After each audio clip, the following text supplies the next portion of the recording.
Taller de Humanidades con las hermanas Lara, hoy dedicado a las monarquías europeas actuales. Nos ocuparemos de dos principados, el de Andorra y el de Liechtenstein, con convergencias y diferencias notables. Bienvenidas, muchas gracias, como siempre, por asistir a nuestra cita. Encantadas, hoy para hablar de estos dos microestados. Ajá. Bueno, a ver, vamos a hablar primero de Andorra, ¿no? ¿Cómo es el sistema?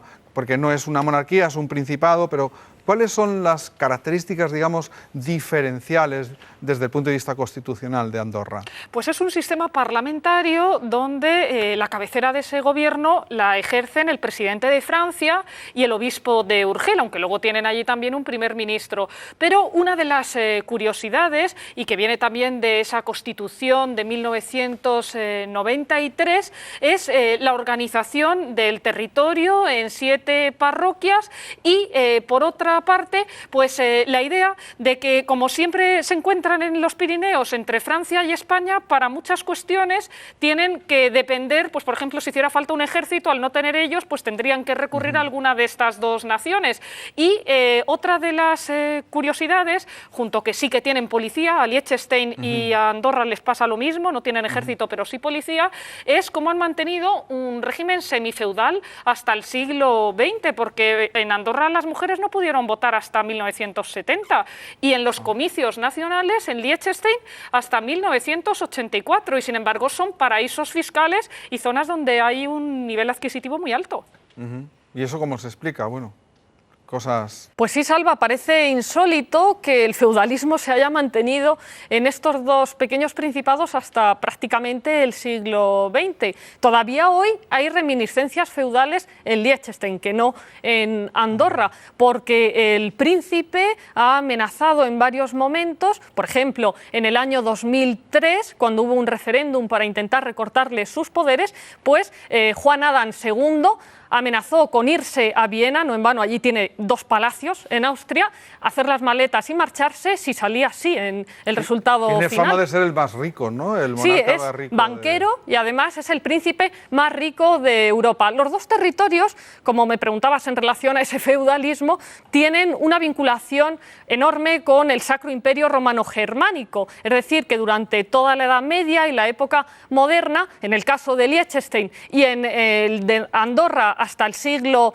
XI, en que empieza a depender de los condes de Urgel, después del obispo, y luego de los condes de Foix, va a tener ese origen en lo que fue el Imperio Carolingio. Todavía hoy el himno de Andorra es el gran Carlomagno y su lema es Virtus Unita Fortior, es decir, la virtud es más fuerte unida, aunque sean pocos, 78.000 habitantes. Estamos hablando de mini estados, ¿no? De estados que tienen una dimensión muy pequeñita, ¿no? Dentro de los 6 estados más pequeños de Europa, entre los que se encuentran algunas repúblicas como Malta o San Marino, pues tenemos a los 2 que hoy nos ocupan.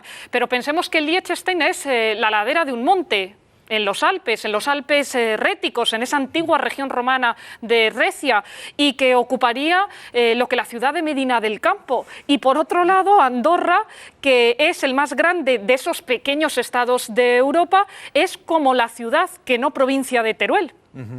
Oye, y hablemos un poco de las características, digamos, de las responsabilidades que tienen los príncipes. Bueno, en este caso, primero de Andorra, los copríncipes, y luego en Liechtenstein, el príncipe Juan el Rico.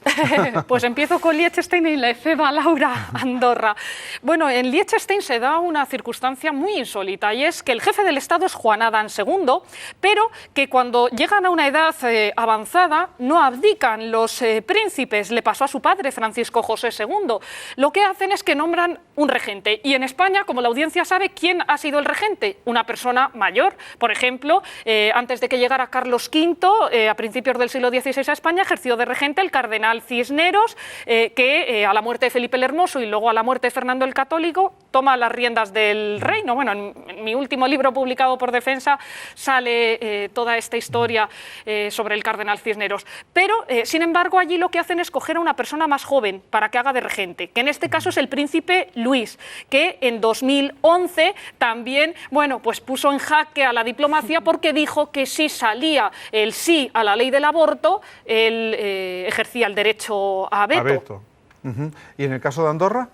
En Andorra está bien repartido el poder entre el príncipe que representa a Urgel, que es un príncipe eclesiástico, el obispo, y por otro lado el presidente de la República Francesa, una situación que se estableció así en 1814, precisamente cuando Napoleón es vencido por Inglaterra y sus aliados. Se establece ya ese coprincipado y se mantiene hasta hoy en día, con la salvedad de que en la Segunda República, en 1934, el barón de Orange, Boris, que se autoproclamó Boris I, rey de Andorra, puso también las cosas difíciles. Ruso, ¿no? Sí, era de origen ruso, y además el obispo de Urgel mandó a la Guardia Civil para que lo detuvieran y lo llevaran a juzgar a Barcelona. Lo dejaron libre, pero en 1938, cuando nosotros estábamos en la Guerra Civil, en Francia vuelve a autocoronarse rey, y entonces es la gendarmería la que intervino. Es una nación pequeña, pero que todavía hoy mantiene ese régimen de coprincipado,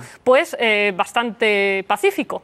Y los recursos de cada uno de los dos principados, hablemos un poco de ellos, ¿no? En gran medida el turismo.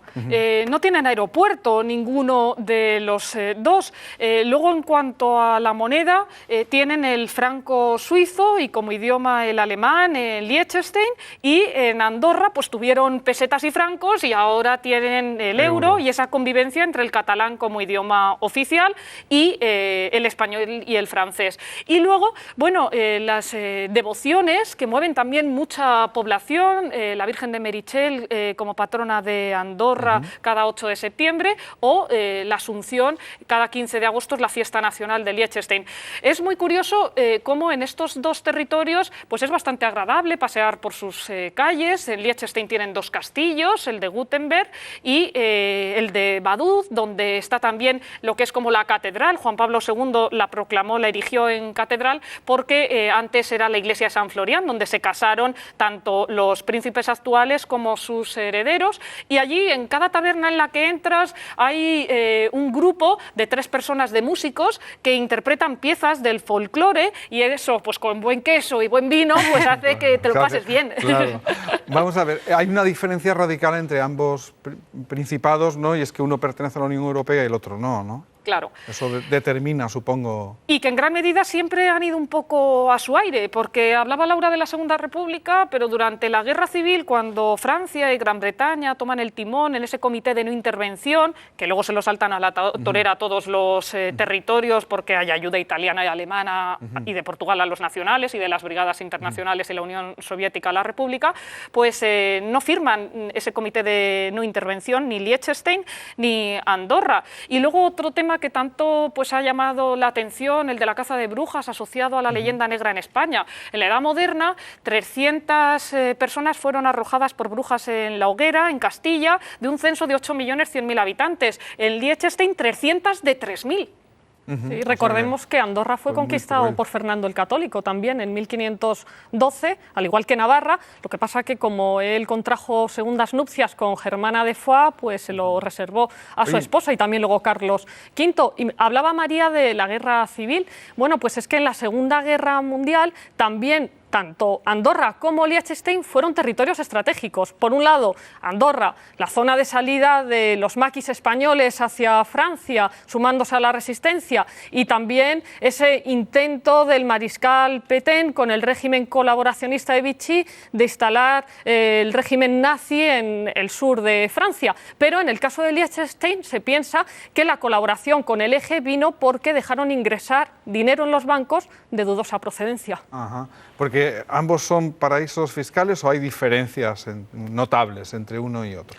Bueno, a ver, la mayor diferencia es que Liechtenstein, digamos que hay una convivencia de tanta población extranjera que tienen allí sus capitales como segunda residencia, que casi más es un país para transeúntes o para turistas, es decir, hay pocas personas que sean de raíces. Sin embargo, en Andorra hay una gran tradición de familias que proceden de esos habitantes que bien a través de los Fox, que eran los terratenientes, o de los caselers, que eran los que trabajaban esas fincas, se sienten orgullosos de pertenecer a esa nación.